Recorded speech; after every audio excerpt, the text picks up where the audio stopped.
Alright, I'm doing an overview of my aid bag. It's a TSSI M9 Assault Medical Pack. It's pretty small. If you see, it's about, I guess, 4 inches by like 2 feet by about a foot. On the outside, readily available, I've got tourniquets to deal with any sort of massive hemorrhaging. I follow an acronym, MARCH. So the first thing I look for is massive hemorrhaging, so I deal with that because the #1 cause of preventable death on the battlefield is bleeding out from the extremities. So 4 tourniquets rapidly available. Got some chem lights to help mark an LZ and an IR flag for identification at night. So let's open it up, see what I got inside.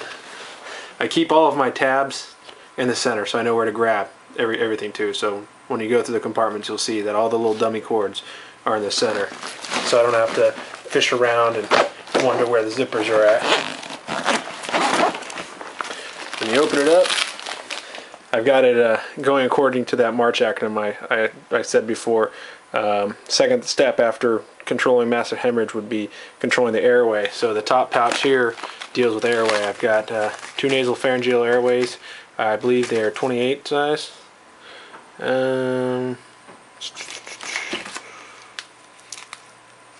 Yeah, 28 French. So that's a pretty common size. Pretty much you can use that on anybody. They're not like the gigantic ones that come in the CLS bags. I've got a King LT. Again, I went with the kind of medium sized one. I didn't go with the large one. It's a number 4. I didn't go with a pediatric one because that will work with most people. And I've got a pocket BVM. So if I need to administer oxygen, do rescue breaths, I got this right here. Next step is chest injuries, or respiration chest injuries, and for that I have in my toolkit an Onyx pulse oximeter. This is a great little diagnostic tool, especially when you're in your field. You can't really like use much diagnostic tools because it's really loud and shit. This tells you right now if he's getting good perfusion and what his heart rate is, so pretty much lets you know if he's going into shock like immediately. And also have this stethoscope so I can listen if he's got any sort of lung sounds, so if he's got any sucking chest wounds. Now my actual chest panel is on this flap. I carry 2 hyphen seals, 2 ACSs. If I could have upgraded to bowl-on chest seals, I would have, but I couldn't get my hands on them. And 2 14 gauge needle decompression units. So that's how I deal with chest injuries and respirations. Next part of the acronym is circulation, and that goes into controlling the regular bleeding after the massive hemorrhage has been controlled. So I've got a bunch of quick clot combat gauzes, 3 emergency trauma dressings, pretty much 1 for each combat gauze, so I can pack a wound and seal it, close it up with the Israelis here, and then a big one, abdominal dressing. So if someone's got a abdominal wound, right there.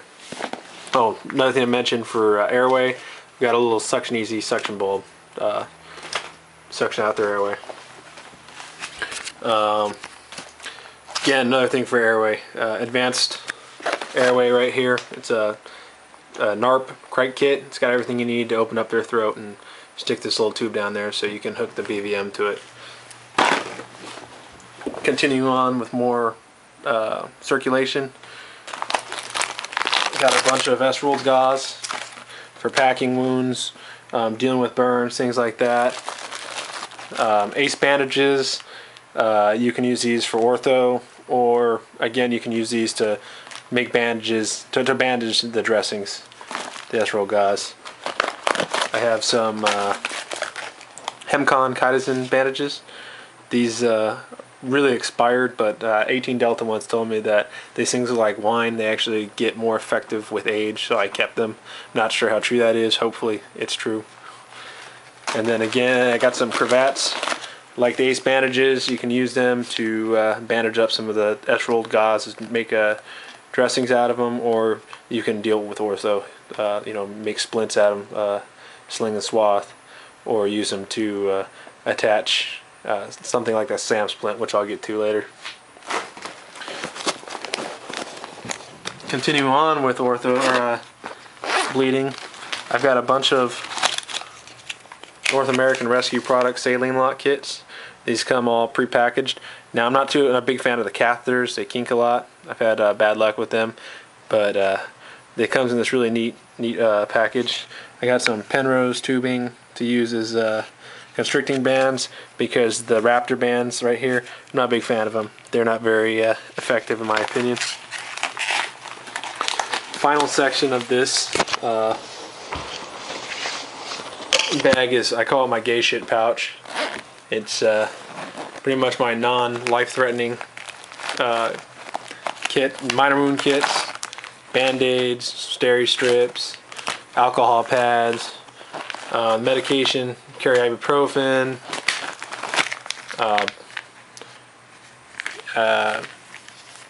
loratadine, Claritin,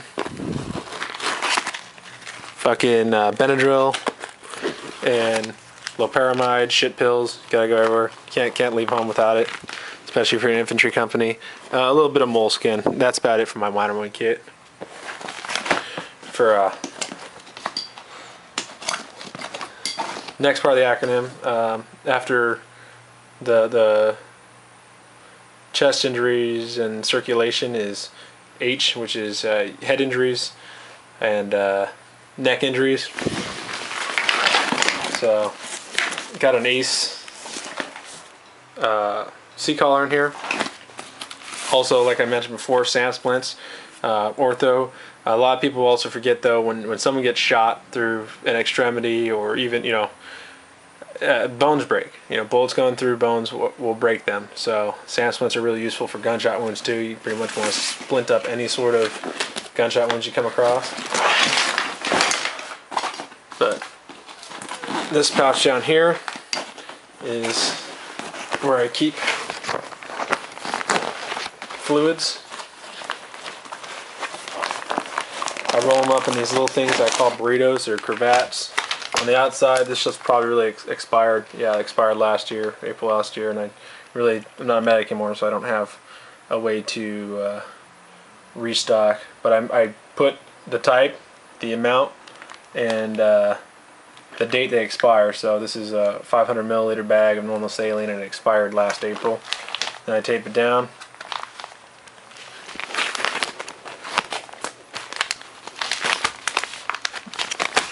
When you open the burrito up, it's got everything you need for a saline lock. For either a saline lock or to actually put a bag in. So you got your IV fluids, you've got your tubing, and then again you got another little lock kit. So I carry 2 of those for a total of 1 liter of fluids. Also have a boa constrictor band. What this is it's a really thick piece of rubber that you can use when veins get flattened out, and you roll up the patient's arm or leg or wherever, and it causes the remaining blood in their vessels to give it a nice turgor so you can find a vein to get that stick. In case you can't get that stick, I have a fast one intraosseous injector. What this is it's pretty medieval. Shoots 10 needles into their sternum, and you can initiate fluid to that.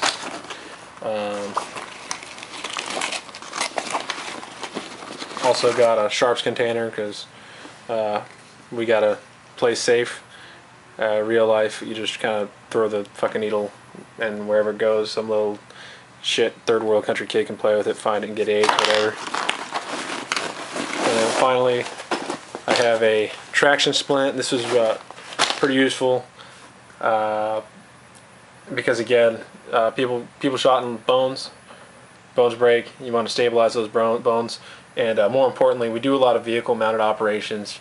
So if there's a rollover and someone screws their femur up, you want to be able to stabilize that, because you lose a lot of blood through that if you don't get it properly stabilized. So it